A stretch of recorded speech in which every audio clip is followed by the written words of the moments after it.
Vamos a pasar a la predicación de la palabra de Dios y no sé si alguien ha oído hablar de Julián Hernández.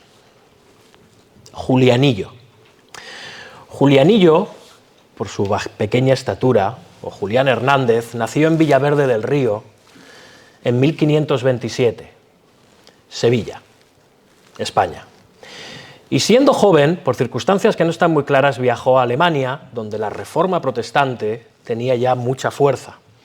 Y allí, al escuchar el Evangelio de la gracia del Señor Jesucristo solamente por la fe, se convirtió. Y con el tiempo, Julianillo, como se le conocía, se comprometió a llevar las enseñanzas de la Reforma a España, la cual estaba bajo el control religioso de la Inquisición, que perseguía ferozmente las ideas reformadas o luteranas, como se las llamaba en aquel tiempo. Así que entre 1557 y 1558 viajó de Alemania a España en diferentes ocasiones, cargando un barril lleno de Biblias en español y de otros libros o escritos protestantes. Y de forma ingeniosa y arriesgada, Julianillo consiguió entrar con este material en Sevilla, en su Sevilla natal, donde se distribuía a pequeños círculos de protestantes clandestinos que estudiaban juntos la Biblia en sus hogares. Sin embargo, en 1558, la Inquisición descubrió sus actividades por un error del propio Julianillo y lo arrestaron, junto con otros reformados de la zona. Y Julianillo sufrió un proceso largo de interrogatorios y de torturas en el que intentaron obtener nombres de otros protestantes, de otros reformados, y hacerlo renunciar de sus creencias, de paso.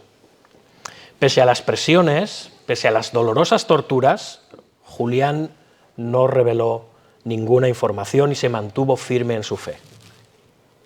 Finalmente, el 22 de diciembre de 1560, fue sentenciado a muerte y quemado vivo en la hoguera en Sevilla.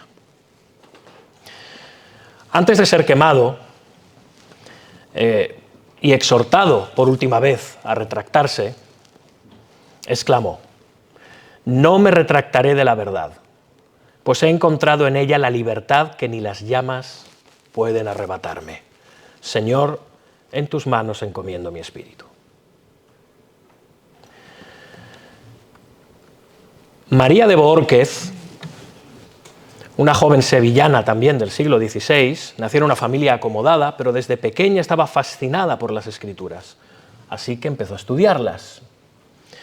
Y con el tiempo abrazó las ideas reformadas, sabiendo que había encontrado en ellas la gracia divina, libre de mediadores humanos y libre de ritualismos humanos también. No pasó mucho tiempo antes de que María empezara a compartir sus creencias con otros en Sevilla, siendo una fiel y eficaz evangelizadora y discipuladora. Pero esto no pasó inadvertido tampoco para las autoridades y fue arrestada en 1559 y acusada de herejía y de nuevo sometida a innumerables interrogatorios y torturas. Frente a sus inquisidores, María defendió la fe con valentía, negándose a retractarse, sosteniendo que su creencia en la salvación y el amor de Dios no podían ser condenados. Finalmente fue sentenciada a morir quemada viva en la hoguera. Y en el auto de fe donde fue quemada, María caminó hacia el fuego con una serenidad que cuentan sorprendió y sobrecogió a sus propios torturadores, al decir: «Si mi Salvador entregó su vida por mí, ¿por qué no he de entregar yo la mía por él?». Bien, estos dos españoles del siglo XVI, entre otros muchos, estuvieron dispuestos a entregar sus vidas por el Evangelio. Sus muertes se basaban en la convicción de que la gloria debe darse exclusivamente a Dios, sin importar el precio. Me pregunto si podríamos, todos los que estamos hoy aquí sentados, decir lo mismo. Y el historiador Terry Johnson afirma, hablando precisamente, entre otros, de los reformadores españoles, Los reformadores vivieron y murieron solo por las Escrituras, solo por Cristo, solo por la fe, solo por la gracia, porque vieron que estos principios daban toda la gloria a Dios y ninguna al hombre. Es decir, lo que llamamos soli deo gloria. En el sermón de hoy, que como ya hemos dicho es el último de esta serie de 5 sermones sobre las solas de la Reforma, veremos mediante el testimonio de los reformadores, el de la historia, el de la Iglesia y del mundo, pero por supuesto también por medio del testimonio de las Escrituras, cómo el soli deo gloria es relevante para nosotros. Y os pido paciencia, tardaremos un poco en llegar a las Escrituras, pero creo que cuando lleguemos estaremos todos de acuerdo en que tenía sentido que así fuera. Y podemos decir que soli deo gloria es fundamental para la existencia de las otras 5 solas. No solo nos dirigen a esa sola, sino que emanan de esa sola. Lo que está en juego en los debates que hemos visto en los anteriores sermones acerca de la autoridad de las Escrituras, la gracia soberana de Dios, el papel que juega la fe en la salvación, la persona y la obra de Jesucristo, es la gloria de Dios. En el siglo XVI, en el que surge la Reforma, pero también a lo largo de toda la historia, en general, todos los cristianos, de todas las denominaciones e iglesias y credos, han creído que, por supuesto, Dios exige y merece toda la gloria. Esto no ha sido un objeto de debate excesivo. Incluso que todas las obras y propósitos de Dios conducen a ese fin, la sola gloria de Dios. Lo que es diferente en el caso de los reformadores fue la contundencia con la que ellos afirmaron que dar toda la gloria a Dios exigía una reforma en todo ámbito y no solo en el teológico. Soli deo gloria, dar toda la gloria a Dios exigía que todas las áreas y ámbitos de la vida se vieran afectados por ello, por la sola gloria de Dios. Y vamos a ver esto, antes de pasar a lo que dicen las Escrituras, al menos en 4 ámbitos. Y el primero, donde obviamente la Reforma y el espíritu del soli deo gloria impacta, es en la adoración comunitaria, lo que estamos haciendo hoy. ¿Cómo adora el pueblo? ¿Cómo da culto Dios? ¿Cómo da culto el pueblo a Dios? ¿Cómo lo hace? Bien, lo que hicieron los reformadores en primer lugar fue revisar las misas para eliminar, entre otras cosas, como veíamos la semana pasada, las referencias a que fuera un sacrificio. También se eliminaron las reliquias, los retablos, las decoraciones, los ornamentos y hábitos religiosos, todos fueron quitados de los templos, de los cultos, de los edificios religiosos. Se introdujo también lo que hoy llamamos el principio regulador, es decir, que la adoración, aquí en el culto, reunidos nosotros, debe realizarse según pautan las Escrituras, eliminando ceremonias y rituales extrabíblicos. Así que todas estas cosas y similares fueron reformando lo que es el culto, lo que es la adoración que rendía el pueblo de Dios al Creador. Y lo hicieron de varias maneras también. En primer lugar, las Escrituras se convirtieron en el centro de la adoración corporativa. Y esto tiene todo el sentido a la luz del primer sola que vimos, ¿no? El sola Scriptura. Si la Biblia es la autoridad final para el cristianismo, entonces también debe controlar y dirigir el culto que le damos como cristianos cuando nos reunimos. Y para esos cultos se empezaron a celebrar en la lengua común del pueblo. Antes se celebraban en latín, se pasaron a celebrar en las lenguas vernáculas y comunes. ¿Para qué? Para que fuera comprendido lo que se oraba, lo que se cantaba, lo que se predicaba y lo que se leía. Además, la predicación se volvió eminentemente expositiva. ¿Para qué? Para que, como dice Hechos 20:27, fuese anunciado todo el consejo de Dios y no las preferencias del de turno. Después, en segundo lugar, la congregación participaba de la adoración colectiva. En los cultos de la iglesia medieval, los feligreses eran meros espectadores o simplemente repetían un montón de letanías. A partir de la Reforma esto empieza a cambiar. Los reformadores introducen el canto congregacional, antes solo había un coro o un solo. así como la participación de toda la Iglesia en cantar, en leer las Escrituras juntos y también en la participación del pan y el vino, porque durante mucho tiempo el vino solo lo tomaba el cura, el sacerdote que oficiaba la misa.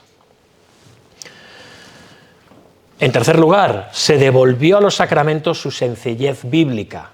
Como afirma Terry Johnson, los reformadores argumentaron que para que los sacramentos puedan edificar, deben ser entendidos. Para que se entiendan, deben ir acompañados de una exposición bíblica y celebrarse con sencillez bíblica. Además, se eliminaron 5 de los 7 sacramentos de la Iglesia, dejando solo el bautismo y la cena del Señor, porque estos son los únicos que el Señor Jesucristo mandó, como vemos en Mateo 28, 19 o Lucas 22, 19 también.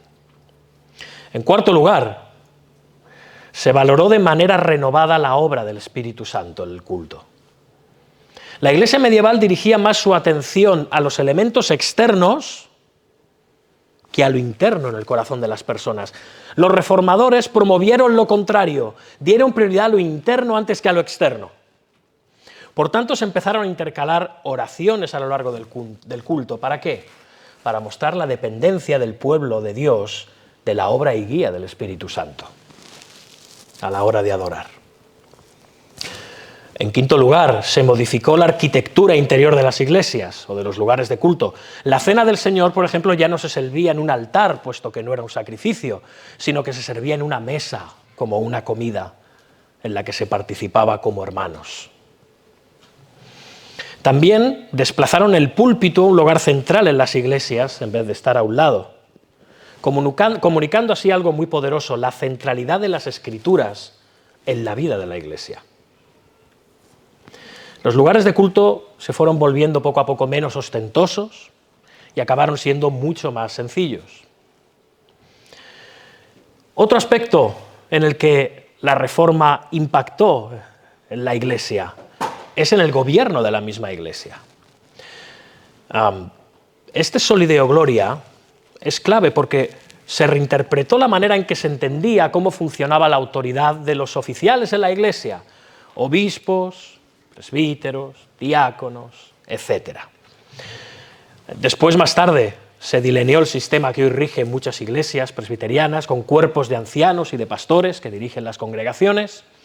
Luego, los bautistas, por cierto, fueron un paso más allá y presentaron el gobierno congregacional en base al modelo del Nuevo Testamento, en el que cada iglesia se gobierna a sí misma de manera autónoma mientras trabaja en asociación voluntaria con otras iglesias. Así que las iglesias empezaron a participar también en el nombramiento de pastores, en el nombramiento de diáconos y empezaron a participar cada vez más en la toma de decisiones. Todas estas cosas afectaron el ámbito eclesial. La Reforma obviamente fue mucho más profunda y no fue de la noche a la mañana.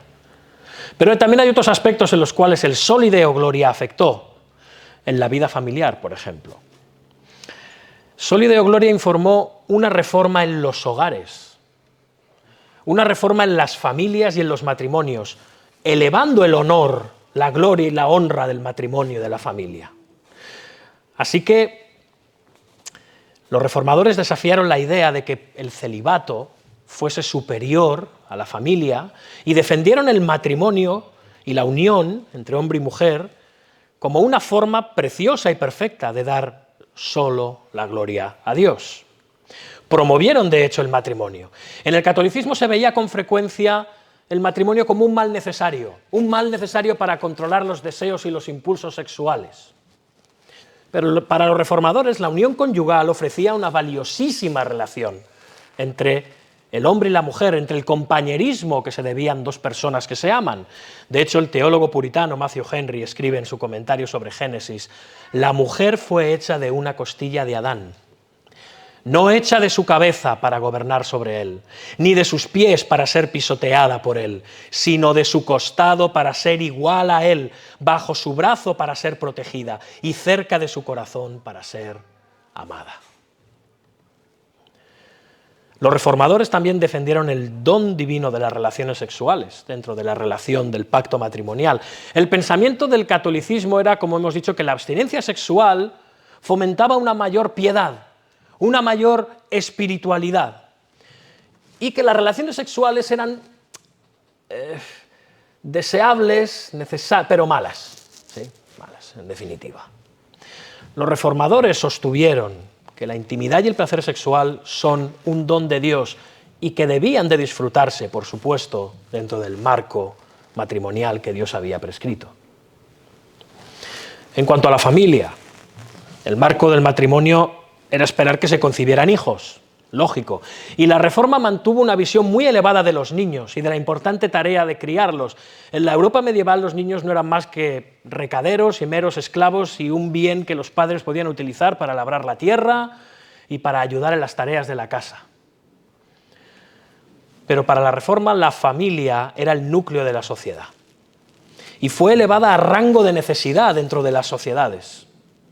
Como dice también Terry Johnson, el mayor servicio que se podía prestar a la humanidad era criar hijos piadosos. Otro aspecto que impactó en la vida familiar no fue solamente que benefició a las familias protestantes, esto también benefició a la sociedad de diversas maneras. Por ejemplo, la Reforma hizo mucho hincapié en la educación de todas las personas, la educación y la alfabetización de los niños y de las mujeres. Se abogó por la educación obligatoria para todos los niños. La Reforma fue una de las grandes impulsoras, aunque no la única, hablemos en justicia, de las universidades en Europa en los siglos XVI y XVII, también en América. De hecho, fue uno de los mayores distintivos la educación para todas las personas obligatoria en las naciones que abrazaron el protestantismo reformado.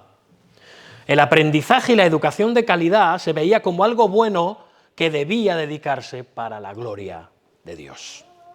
En segundo lugar, la sociedad se benefició del impacto de la Reforma en la esfera política.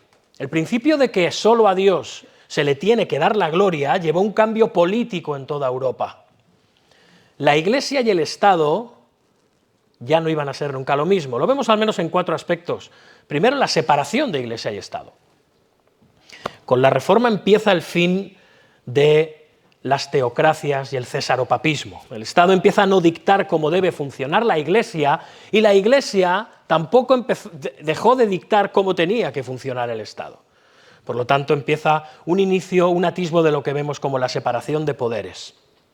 La Iglesia y el Estado ya no eran lo mismo. Pero el Estado además tenía unas responsabilidades, que era la de oponerse a las tiranías y a violar la ley. El gobierno del Estado poseía la capacidad y la responsabilidad de hacer cumplir la ley, y al hacerlo debía fomentar el buen comportamiento y reprimir la maldad, precisamente como dice Romanos 13. En última instancia, el gobierno, el Estado, debía de oponerse a los tiranos.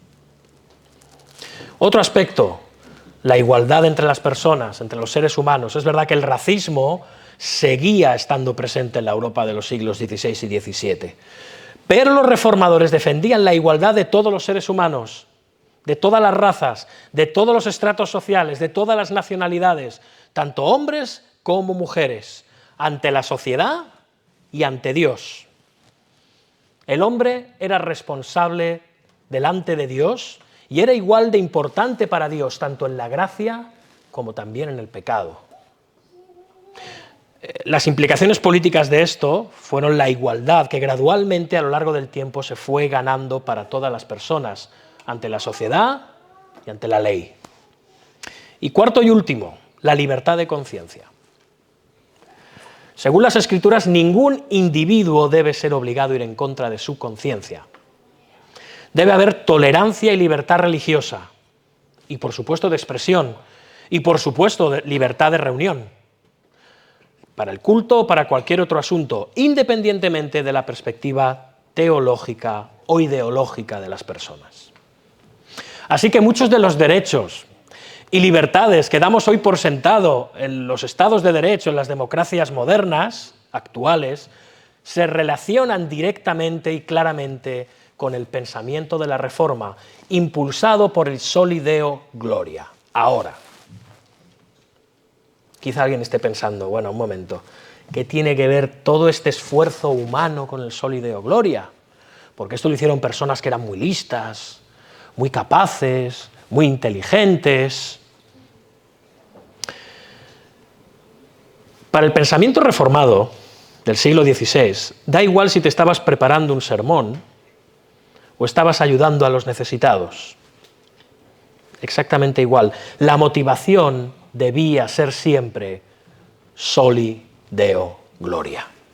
Solo a Dios la gloria. Y la Reforma se distinguió por ello. La Reforma trajo el solo a Dios la gloria a todas las esferas de la vida. Y por supuesto, es obvio que hay otros acontecimientos y periodos en la historia que fueron relevantes y dejaron su huella en el mundo y en las sociedades modernas. Pero la Reforma protestante fue característica en su insistente anhelo del soli Deo gloria, en que trajo reformas a todas las esferas de la vida, en la teología y en la sociedad, y más tarde a las leyes. Ahora bien, ¿qué dicen las Escrituras? ¿Era bíblico este hincapié de los reformadores en la sola gloria a Dios? Bueno, vamos a verlo.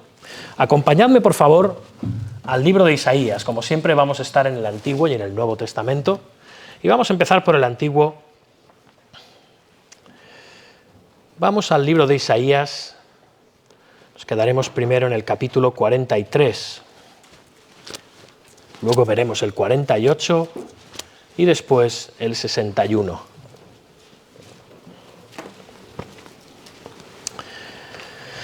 Isaías es utilizado por Dios como profeta para dirigirse a la nación de Israel ante la amenaza del exilio, durante el exilio y a la espera de regresar del exilio. Y Isaías escribe que el exilio demuestra que Dios es incomparablemente glorioso. Jehová es el Dios del pasado, porque es el creador. Es el Dios del futuro, porque es el Señor. Y además es capaz de crear algo nuevo, porque es el Redentor. E Isaías comunica de qué manera Dios es incomparable. Y lo hace de una forma muy específica. A lo largo de todo el libro se está dirigiendo a Dios en diferentes lugares como el Santo de Israel. La palabra santo quiere decir algo que es apartado, algo que está puesto aparte, algo que no es igual a nada. Y ese es Dios. Dios es glorioso. Dios es totalmente diferente a la creación. Por eso Él merece toda la gloria. Él es el Santo de Israel. Él es único. Por lo tanto, no se le puede comparar con absolutamente nada. Es incomparable. Así que el tema del libro de Isaías, si lo tuviésemos que resumir y sintetizar muchísimo, es la gloria de Dios y solo para Dios. Y este Santo de Israel, es decir, Dios, declara repetidamente en Isaías que todas las cosas están hechas y ocurren para su gloria. Vamos a Isaías 43, donde Él le está diciendo al pueblo que Él es su Salvador, que solo Él los rescatará. Si vamos a los versículos 1 y luego el 5, fijaos, se está llamando a no temer y les dice: ahora, así dice Jehová, creador tuyo, oh Jacob y formador tuyo, oh Israel, no temas porque yo te redimí, te puse nombre, mío eres tú. Y luego, no temas, porque yo estoy contigo. Del oriente traeré tu generación y del occidente te recogeré. ¿Habéis visto? Luego les dice que les protegerá. Fijaos, versículo 2.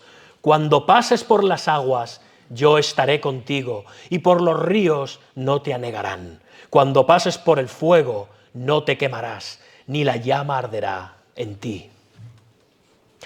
Y no solo eso. También asegura que los reunirá de nuevo de entre las naciones al traerlos del exilio. Vamos a los versículos del 4 al 6, fijaos. Porque a mis ojos fuiste de gran estima, fuiste honorable, y yo te amé. Daré pues hombres por ti, y naciones por tu vida. No temas, porque yo estoy contigo. Del oriente traeré tu generación, y del occidente te recogeré. Diré al norte, da acá, y al sur, no detengas. Trae de lejos mis hijos y mis hijas de los confines de la tierra. Y luego en el versículo 7 de este capítulo 43, ya a modo de colofón, se deja claro que aunque es Dios, aunque es el pueblo de Dios quien va a disfrutar de esta gran salvación, El propósito de todo esto es la gloria de Dios y no la del ser humano. Fijaos, el versículo 7 que está diciendo: todos los llamados de mi nombre, para gloria mía los he creado, los formé y los hice. Para gloria mía. El Santo de Israel creó y formó a su pueblo para su propia gloria. Y es para mostrar su propia gloria que los va a salvar. Y más tarde, si vamos a Isaías 48, vemos obrando a Dios para su propia gloria. Ahora la nación parece que trata de confesar el nombre de Dios, que quiere adorarle, pero no lo hace inapropiadamente. Fijaos, versículo 1, oíd esto, casa de Jacob, que os llamáis del nombre de Israel, los que salieron de las aguas de Judá, los que juran en el nombre de Jehová y hacen memoria del Dios de Israel, mas no en verdad ni en justicia. ¿Por qué? ¿Por qué Judá no invoca el nombre de Dios en verdad y en justicia? Porque están atribuyendo los gloriosos actos del Santo de Israel, de Jehová, a los ídolos. Están dando la gloria a los ídolos de las naciones y no a su Dios. Versículos 4 y 5. Por cuanto conozco que eres duro, y barra de hierro es tu cerviz, y tu frente de bronce. Te lo dije ya hace tiempo, antes que sucediera te lo advertí, para que no dijeras, mi ídolo lo hizo, mis imágenes de escultura y de fundición mandaron estas cosas. ¿Habéis visto? Y por eso ahora Dios en respuesta está actuando para su gloria, y va a traer aflicción al pueblo. Sí. Dios va a traer aflicción a su pueblo, aunque es una aflicción contenida, porque tiene el propósito de purificar a la nación, de disciplinar y santificar a la nación de Israel. Versículos 9 y 10. Por amor de mi nombre, diferiré mi ira. ¿Entendemos esto? Por amor de mi nombre, mi ira no va a ser total, mi ira no va a ser completa, mi ira va a ser contenida. Y para alabanza mía, la reprimiré para no destruirte. He aquí, te he purificado, y no como a plata, te he escogido en horno de aflicción. Aunque Israel no es fiel a Dios, el Santo de Israel sí que es fiel a sí mismo y a Israel. Y Dios actúa para su gloria. Si vamos al versículo 11 lo veremos. Por mí, por amor de mí mismo lo haré, para que no sea amancillado mi nombre, y mi honra no la daré a otro. Ese otro son los dioses de las demás naciones. Como lo explica el erudito del Antiguo Testamento, Gary Smith, al final Dios no permitirá que su nombre sea profanado por personas pecadoras y rebeldes. Deben ser juzgadas o transformadas. Nunca sucederá porque un Dios santo, cuya gloria es inconmensurable, no puede ir en contra de su naturaleza. Él es santo y glorioso, no incurrirá nada que pueda poner en duda su esencia o menoscabar su majestuoso nombre. El pueblo de Dios fue creado para darle gloria a Dios, y esa gloria le pertenece solo a Dios. Y si esa gloria se está tratando de dar a otro, y no a él, el Santo de Israel, como muestra Isaías 48, actuará. Y esto nos lleva a Isaías 61, casi al final del libro, el cual completa toda esta imagen mostrando a Dios glorificándose. Isaías 61. Y vemos a Dios glorificándose, en esta ocasión no a través del juicio, ni de las advertencias, ni de la aflicción, no, sino a través de abundantes bendiciones. Al final del libro, Isaías nos está ofreciendo una visión gloriosa del reino venidero del Santo de Israel, en el cual la nación será grandemente bendecida. Dicen los versículos del 1 al 3, que de hecho comienzan con la proclamación de la gracia del año de la buena voluntad de Jehová. El reino ha llegado, por cierto, el reino ha llegado. Estas son las primeras palabras que pronuncia el Señor Jesucristo en la sinagoga de Nazaret para decirle al pueblo que el reino ha llegado, que el reino se ha inaugurado en su primera venida. el Espíritu de Jehová el Señor está sobre mí, porque me ungió Jehová, me ha enviado a predicar buenas nuevas a los abatidos, a vendar a los quebrantados de corazón, a publicar libertad a los cautivos y a los presos, apertura de cárcel, a proclamar el año de la buena voluntad de Jehová y el día de venganza del Dios nuestro, a consolar a todos los enlutados, a ordenar que a los afligidos de Sión se les dé gloria en lugar de ceniza, óleo de gozo en lugar de luto, manto de alegría en lugar de espíritu angustiado, y serán llamados árboles de justicia, plantío de Jehová para gloria suya. El reino de Dios que aún no se ha consumado ya ha sido inaugurado. Y estas últimas palabras, por cierto, plantío de Jehová para gloria suya, son un eco de Isaías 60:21. Si vais a Isaías 60:21, el capítulo anterior, fijaos, ahí dice el Señor: y tú, pueblo, todos ellos serán justos, para siempre heredarán la tierra, renuevos de mi plantío, obra de mis manos, para glorificarme. Sí, hermanos, amigos, los reformadores estaban en lo cierto, lo estaban. Su deseo más profundo, el de los reformadores en este caso, era darle a Dios la gloria que le corresponde solo a Dios, en todos los ámbitos de la vida y no solo en el espiritual, en todos, porque todos los ámbitos de la vida, en un sentido, son divinos, pertenecen a Dios y son espirituales. No hay tal cosa como un reino para lo carnal y un reino para lo espiritual. Todo es de Dios. Dios creó su buen mundo bueno, y aunque el mundo está roto, es el buen reino de Dios todavía. Por eso los reformadores clamaron Soli Deo Gloria. Y este Soli Deo Gloria, este solo a Dios la gloria que vemos en Isaías, se aplica en el Nuevo Testamento a la Iglesia, como vemos en 1 Corintios, capítulo 10, versículo 31. Hemos leído todo el pasaje, lo ha leído nuestro hermano Claudio en la lectura.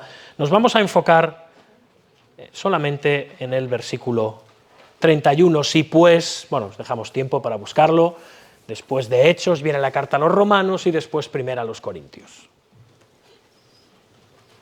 Capítulo 10.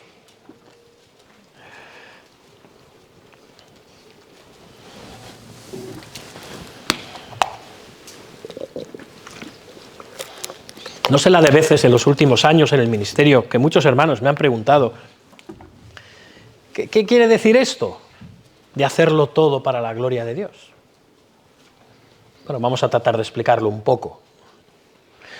Primero en los Corintios 10, 31, si pues coméis o bebéis o hacéis otra cosa, hacedlo todo para la gloria de Dios. Voy a volver a explicarlo porque si somos cuidadosos nos vamos a dar cuenta que el pasaje se explica a sí mismo, no podemos ir mucho más lejos. Si pues coméis o bebéis o hacéis otra cosa, hacedlo todo para la gloria de Dios. Esta iglesia, la iglesia de Corinto, establecida y plantada por Pablo, era una iglesia complicada, porque además hay que reconocer que vivía en un lugar complicado, las cosas como son. Pero es que era una iglesia llena de dificultades, parecía estar manifestando además los mismos síntomas, la misma enfermedad espiritual que la nación de Israel del libro de Isaías.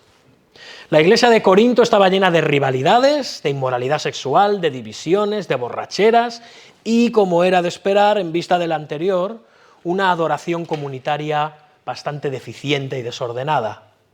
Y Pablo les escribe para tratar de corregirles y también para responder a algunas preguntas. Y tras detallar en el capítulo 10 la forma adecuada de tratar con los alimentos ofrecidos a los ídolos paganos y la renuncia a los propios derechos por el bienestar de los demás en la iglesia, Pablo ordena a la iglesia en el versículo 31, si pues coméis o bebéis o hacéis otra cosa, hacedlo todo para la gloria de Dios. Pablo les está diciendo que incluso en las cosas más rutinarias y mundanas de la vida, es decir, comer, beber, La gloria de Dios debía ser su mayor compromiso. Desde el acto más elevado hasta el más cotidiano, los corintios debían procurar la gloria de Dios. De hecho, es un mandato bíblico fácil de entender, ¿verdad? Pero es difícil de obedecer, ¿o no?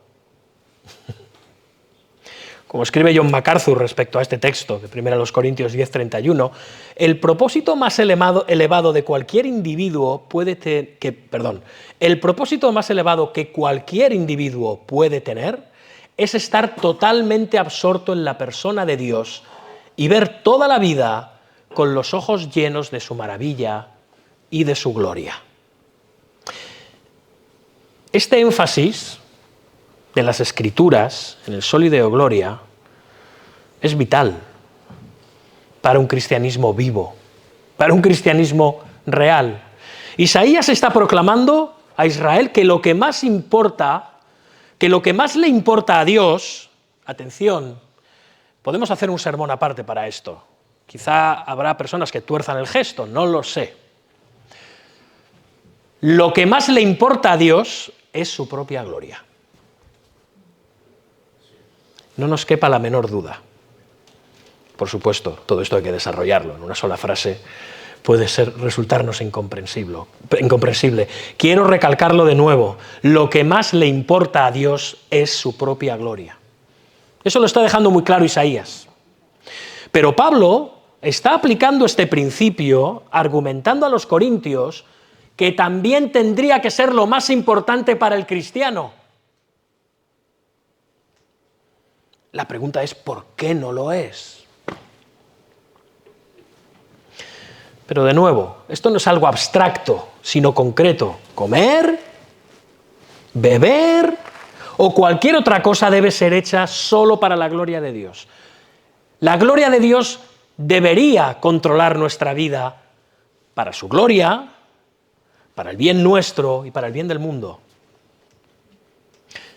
Cuanto más gloria demos a Dios, cuanto más Dios reciba la gloria que merece, mejor será para nosotros y para la creación.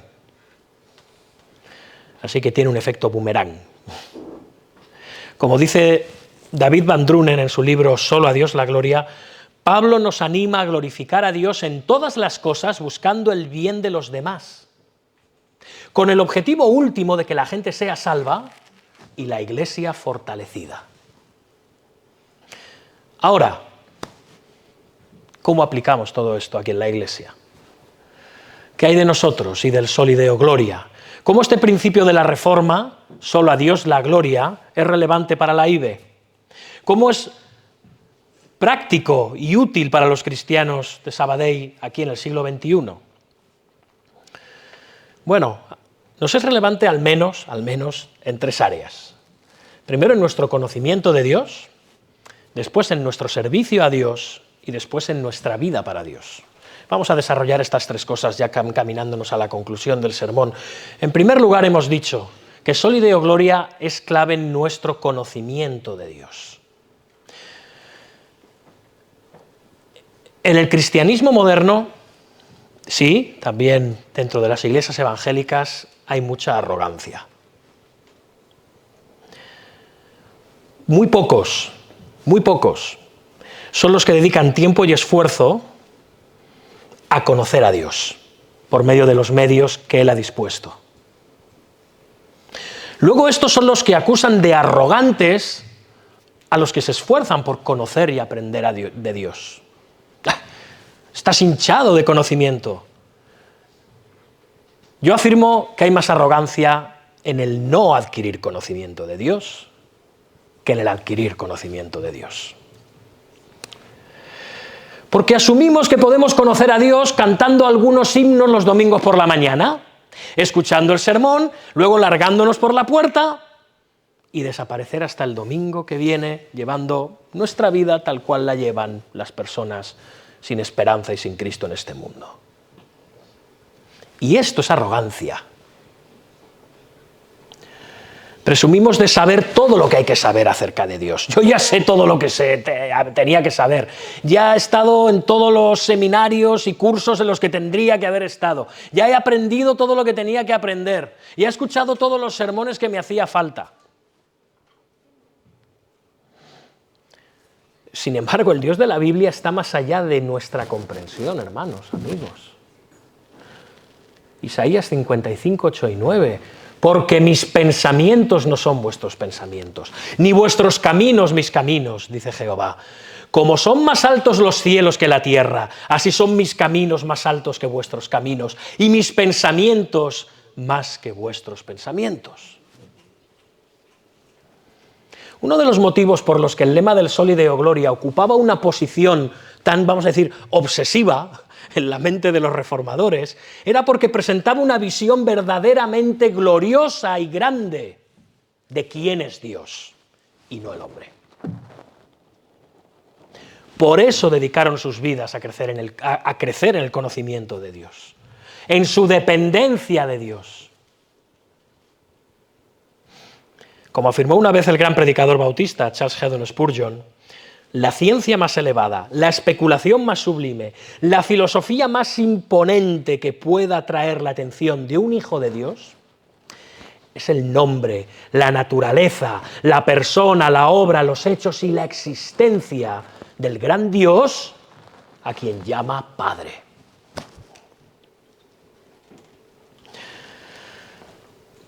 Y así es. Porque pensar seriamente acerca de quién es Dios nos conduce a una visión más amplia de quién es Él. Y esto nos pasa con todo. Nunca nos entusiasmará dar toda la gloria a Dios si no sabemos quién es Dios. ¿Para qué le tengo que dar la gloria? ¿Por qué Él merece toda la gloria? ¿Por qué? ¿Lo sabes? Si no lo sabes, no lo entiendes. Y si no lo entiendes, no lo haces. O lo conviertes en una práctica religiosa de domingo. Eso es lo que los reformadores quisieron que cambiara en la Iglesia, por medio de las Escrituras. Sí, Soli Deo Gloria debe afectar a nuestro entendimiento y conocimiento de quién es Dios, pero también en nuestro servicio a Dios. Porque Soli Deo Gloria suscita preguntas muy importantes acerca de algo, acerca de lo que no nos gusta meditar demasiado o que tapamos muy a menudo, y son nuestras motivaciones. ¿Por qué haces ciertas cosas? ¿Para qué? ¿Para quién? Lo cierto es que muchas de nuestras motivaciones, debemos arrepentirnos, hermanos, yo el primero, están centradas en nuestra propia gloria. No diré todas, pero posiblemente la gran mayoría. Buscamos que nos adoren, que nos deseen, que nos honren por encima de los demás. Buscamos nuestra propia gloria. Bien, un arma poderosísima para destruir este sentimiento de autoglorificación es lo que estamos haciendo hoy aquí esta mañana. La adoración comunitaria. Como decíamos antes, es un síntoma de arrogancia y de independencia ante Dios, saber que el Dios creador del universo, el que te ha salvado, el que te ha hecho parte de su pueblo, aquel a quien llamas Padre, te está convocando, Él te está convocando. Tú no vienes aquí, O sea, tú vienes. Pero no te está autoconvocando. Dios te está convocando a venir aquí esta mañana. Bien, eso es lo que hacemos aquí. Es un rasgo de indiferencia, de arrogancia y de independencia ningunear lo que está pasando aquí esta mañana. Creemos que podemos estar mucho mejor que aquí, ¿verdad? No, hermanos. De nuevo, una poderosa arma contra la propia gloria es estar hoy aquí. Voy a citar de nuevo a David Van Drunen, que él dice: el hecho de que la adoración sea una actividad inmensamente improductiva desde una perspectiva terrenal nos recuerda que Soli Deo Gloria no tiene nada que ver con nuestros logros. Dios se complace más en glorificarse a través de nosotros cuando descansamos de nuestras labores aparentemente productivas e invocamos su nombre en verdad, reunidos con el pueblo de Dios. Participar en actividades como la alabanza, la adoración, es un excelente recordatorio de que debemos servir a Dios. Solo hay uno a quien debemos adorar, solo hay uno a quien debemos desear y honrar por encima de todo y todos los demás. Y al adorar juntos, apartamos un tiempo para dejar de buscar aprobación hacia nosotros, ganar dinero, hacernos una buena reputación. Recalibra nuestros sentimientos de autoglorificación estar hoy aquí. En la adoración de la Iglesia reunida se nos recuerda que la gracia de Dios es la que nos ha traído, es la que nos ha salvado, que todo le pertenece a Dios, que todo lo que somos es de Él, que tú y yo no somos nada más que sus administradores, nada es nuestro. Se nos recuerda que la gloria es solo para su nombre y no para el nuestro. Abríamos el culto con el Salmo 115:1 que leía nuestro hermano Claudio antes de la oración. No a nosotros, oh Jehová, no a nosotros, sino a tu nombre da gloria por tu misericordia, por tu verdad. Y si conocemos a Dios para glorificarle, y si le servimos para glorificarle, empezaremos a vivir para glorificarle. Este es el tercer y último punto. Lo más interesante del concepto reformado del Soli Deo Gloria es que eliminó, como hemos dicho antes, la separación entre lo religioso y lo mundano. Se diluyó, que estaba tan arraigado sobre todo en el siglo XVI. Tanto en la doctrina como en las prácticas se sostenía que la vida en general, debía de vivirse solo para la gloria de Dios. Y como Iglesia, hermanos y hermanas de la IBE, debemos recuperar y mantener esa motivación. Quizá muchos de los que estamos hoy aquí asintamos verbalmente, dijamos amén, amén, sí, sí. Pero yo no estoy muy convencido de que todos lo creamos de verdad. Porque los pastores, los predicadores, los misioneros, no glorifican más a Dios con lo que hacen que las amas de casa, los albañiles o los maestros de escuela. Pero no lo creemos. No lo creemos. Servir a Dios a tiempo completo, como pastor, os puedo decir que es una bendición. Es de vital importancia para la Iglesia, pero también lo es servir a los demás ofreciendo ayuda médica o generando una economía saludable y sostenible en la sociedad. Por supuesto que sí. Estudiar las Escrituras y el enseñar sus verdades es un ministerio crucial. Pero alimentar a nuestros hijos o pagar nuestros impuestos también es vital para un buen testimonio cristiano y dar gloria a Dios. Pero tendemos a separar las cosas. Y no deberíamos. Hermanos, no debemos permitir que se cree una brecha entre el ámbito secular y el religioso. Porque sabemos que en el mundo existe y que en muchas iglesias existe. Pero Dios no ve así las cosas. Le preguntaron una vez a Martín Lutero cómo un zapatero podía dar gloria a Dios. Y él respondió, haciendo los mejores zapatos posibles para dar gloria al que le dio el don de hacer zapatos. La teología de los reformadores no solo puso en primer plano el Evangelio de Jesucristo, que por supuesto también, sino que también proporcionó una mejor educación, gobiernos más justos, un mayor cuidado a los necesitados. No sé si recordáis el primer sermón acerca del Sola Escritura, hablando de la ciudad de Ginebra y la restauración que se experimentó allí. Hermanos, decimos que la IBE es una iglesia de sana doctrina.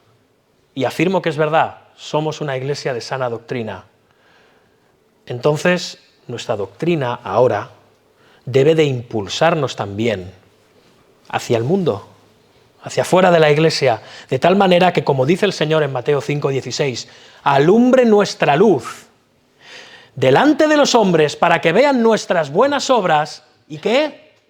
Y glorifiquen a nuestro Padre que está en los cielos. Soli Deo Gloria. Hermanos, para concluir, me gustaría hacerlo con las palabras del pastor y teólogo Greg Strawbridge, que resume de forma excelente la idea central que he procurado mantener en este sermón temático. Y dirían todos los que he predicado hasta ahora sobre estas solas. Dice así: a diferencia de la división monástica de la vida en sagrada y secular que perpetuaba la Iglesia romana, los reformadores consideraban que toda la vida debía vivirse bajo el señorío de Cristo. Toda actividad del cristiano debe ser santificada para la gloria de Dios. A nosotros, hermanos, hermanas, amigos, nos corresponde seguir el ejemplo de los reformadores en cuanto a esto. Debemos reconocer que toda la vida ha de vivirse para la gloria de Dios y así darle a Dios la gloria que Él exige y la gloria que Él merece, como leemos en Apocalipsis 4:11. Señor, digno eres de recibir la gloria y la honra y el poder, porque tú creaste todas las cosas y por tu voluntad existen y fueron creadas. Somos productos de nuestro pasado, todos, de una manera o de otra, inevitablemente. Pero si estas 5 solas que hemos considerado en estas últimas 5 semanas no han formado parte de tu pasado, pueden formar parte de tu presente y de tu futuro. De esto no te quepa duda. Muchos de los que estamos aquí no venimos de décadas o de toda la vida de un contexto reformado. Pero estas solas, esta forma de entender el mundo, esta forma de entender la vida, esta forma de entender por encima de todo a Dios, su palabra, su verdad y su evangelio, pueden ser nuestros, ahora y para siempre, y transmitirlo a nuestros hijos. Estamos en deuda con las generaciones anteriores. Empezábamos hablando de Julianillo, Julián Hernández, y de María de Bohórquez, y de su fiel testimonio en la Sevilla del siglo XVI, y en su martirio y en su fidelidad hasta la muerte de este jovencito y de esta jovencita, porque tenían claro el Soli Deo Gloria, que solo Dios merece la gloria sin importar el precio. ¿Qué precio vamos a pagar nosotros por sostener que solo Dios merece la gloria? ¿Estamos pagando algún precio ya, realmente? ¿Estaremos dispuestos a hacerlo en el futuro? ¿Qué vamos a hacer con este precioso legado que los reformadores, aun una reforma aplastada y perseguida en España por el espíritu de la contrarreforma católica, aparentemente eliminó, pero que en el siglo XIX empezó a resurgir poco a poco, ese espíritu que ahora tenemos en Biblias, en libros, en cultos, en vida cristiana, ese legado, ¿qué vamos a hacer con él? ¿Lo vamos a traspasar? ¿De qué manera? ¿Serán evidentes estas tremendas verdades en nuestra teología, en nuestra vida, en nuestra iglesia? ¿O vamos, como decíamos antes, a obligar a las próximas generaciones a tener que escarbar, hacer un trabajo de arqueología teológica para redescubrir todas estas verdades del Evangelio? Hermanos, que nuestra oración sea que hoy, en el siglo XXI, seamos hombres y mujeres que permanezcamos fieles a estas 5 solas para beneficio de las generaciones futuras y solo para la gloria de Dios y no la nuestra. Amén. Oremos, hermanos. Padre Dios nuestro, venimos ante ti, agradecidos, felices, sabiendo que tú eres Dios sobre todas las cosas, y eso nos tiene que llenar de paz y de calma en medio de la zozobra, de la inquietud, de la angustia, de la incertidumbre, del dolor. No solo en situaciones dramáticas, como las que se atraviesa ahora mismo en Valencia, sino en medio de tantas y tantas cargas y luchas con las que vivimos el día a día. Señor, tú eres Dios sobre todas esas cosas. Y sabemos que tú te vas a glorificar con tu gracia, con tu poder, con tu amor, con tu verdad, en medio de esas circunstancias, ahora o en tu venida y para toda la eternidad, sabiendo que tú eres recompensador y que traes fiel retribución para aquellos que te aman, que te sirven y que se refugian en Cristo como su única justicia, verdad y salvación. Te ruego por la Iglesia, Señor, que seamos una Iglesia que te glorifique en todo, en lo pequeño y en lo que no es pequeño, en la preparación de sermones o cuando tenemos que cambiar una bombilla o servir un café o vender un libro o limpiar un lavabo, Señor. Todo es para ti, todo es de ti. Ten misericordia, Señor, que veamos que cada cosa que hacemos es un acto de adoración al Dios que merece toda gloria. Y también en nuestras vidas diarias, como padres y madres, esposos y esposas, como trabajadores, como profesionales, como vecinos, como ciudadanos. Que lo hagamos todo no para nuestra gloria, sino para la tuya. Que los hombres den gloria al único que es merecedor de ella, que eres tú, Señor. Y te rogamos que tú traigas también salvación a esta Iglesia, que derrames tu gracia y tu poder en los corazones de aquellos que todavía no están en Cristo, que te apiades de ellos, Señor. Te rogamos todas estas cosas, siempre a través de los méritos y la sangre preciosa del Rey de Gloria, el Señor Jesucristo. Amén.